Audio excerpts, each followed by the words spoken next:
a cable for this, but you can attach a band nice and high and do the same thing. So it doesn't have to be a cable, but you're going to come into a half kneeling position. Okay, and then with the cable or band higher, you're going to pull that elbow into your rib cage, and you want to think about the elbow coming into the rib cage as the hand opens slightly back behind it.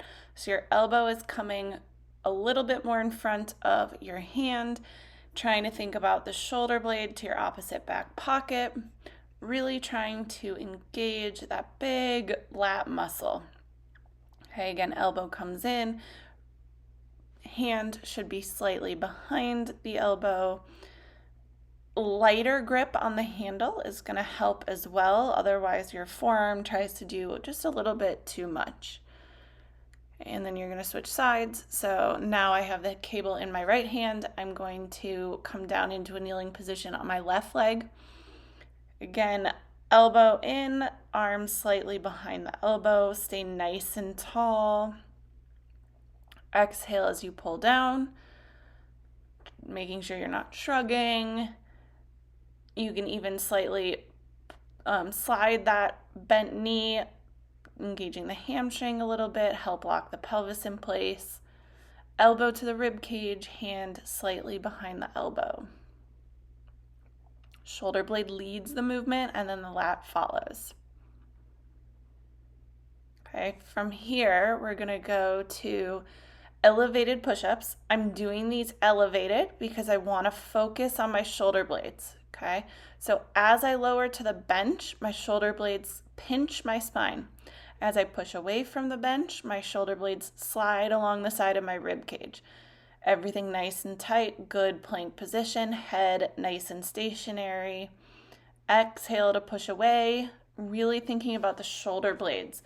Okay, squeeze the chest to push away, but don't forget about the shoulder blades. Okay, now for pull-ups, we are going to do an isolated hold. I am using a band to give me a little extra support.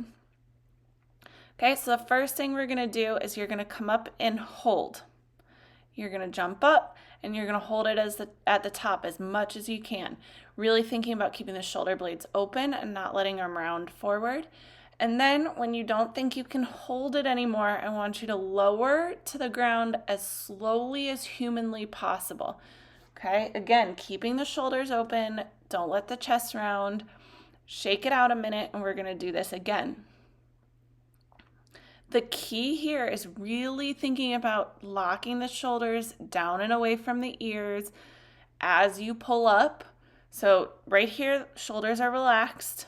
Okay, as you jump, I want you to think about jumping and pulling the shoulder blades down and back and opening the chest and just really hold, and then go as slow as humanly possible back towards that full extension. Okay, from here, we are going to lighten the load a little bit or grab your band, and we're going to go into a chest fly. So you're going to come into a hinge. My right hand has the cable, my left hand is going to be forward.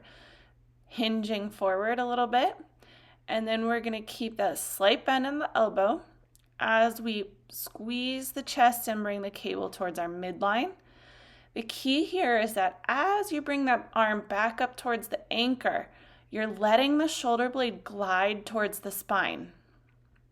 Staying in control of the cable still and letting it open and stretch the chest, and then squeeze the chest and bring the hand back down. Really concentrating on letting that chest open and stretch, letting that shoulder blade glide towards the spine before bringing the cable back down towards that midline.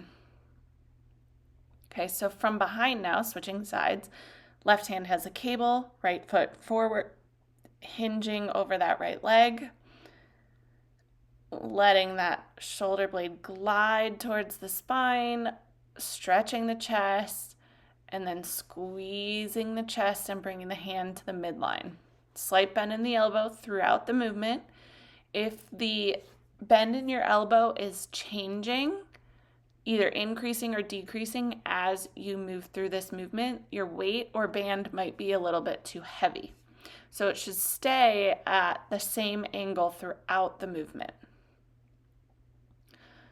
Okay. Now, coming into a bent over row, again, we're going to think about that protracted shoulder. So, setting up right hand, right arm, right arm, right leg on the bench, other leg sticking out to the side. And then you're going to think about shoulder blade first to help lift that dumbbell. Dumbbell comes toward your hip. Okay, so shoulder blade first, big lat muscle second. Think bringing the shoulder blade to the opposite back pocket. So if you're lifting with your right hand, you're thinking about that right shoulder blade going into your left back pocket.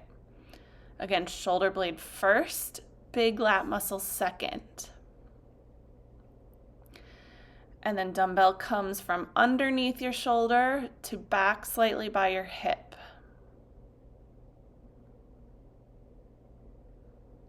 Exhale to lift, inhale on the way down. Okay. And then last but not least, we're going to end with a nice little plank. This one is great for swimmers, especially because we're working on mimicking the kick in the pool. So you're getting that great extended leg, knee comes down, okay, but you're not bringing the knee forward like a mountain climber. You want it to kind of land a little bit more parallel to that opposite knee, holding a plank the whole time. Okay, shake it out, and then we'll switch sides. So you're doing all one side at a time. Fully extend the leg, then knee, then straighten the lower leg. Okay, if you need to slow it down at first and break it down, go ahead. And then shaking it out, repeat this 1 or 2 more times. Go through this circuit at least 3 times total.